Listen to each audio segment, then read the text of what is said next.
My name is Mary Stewart, and I have thought for a long time about visiting Africa. And then I admit I put it out of my mind during the pandemic.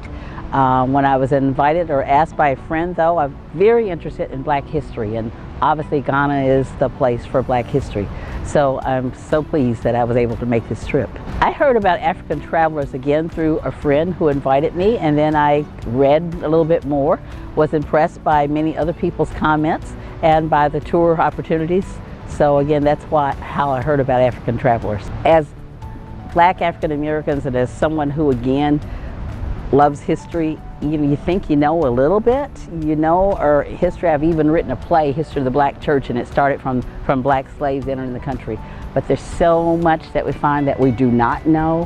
When we go to the Elmina Castle, which is the castle where slaves were kept bound and chained until they were able put on ships to go to America. That is that number who did not die because of the mistreatment that they had. When we go to the Slave River, which is the river of the last bath, and again where many died before being able to make it on a trip that they were forced to go to America.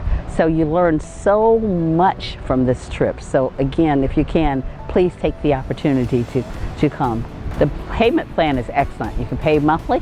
It breaks it down in small segments for you.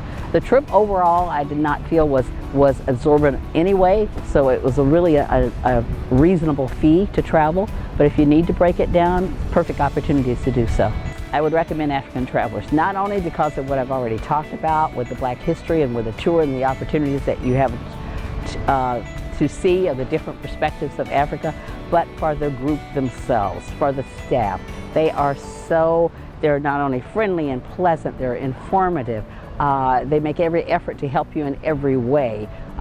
There's a prime example from our own trip, and unfortunately we had someone who was a little bit perhaps too disabled to be on this type of trip, but they have made it possible for her to travel, and not too many people are going to take that kind of opportunity and time.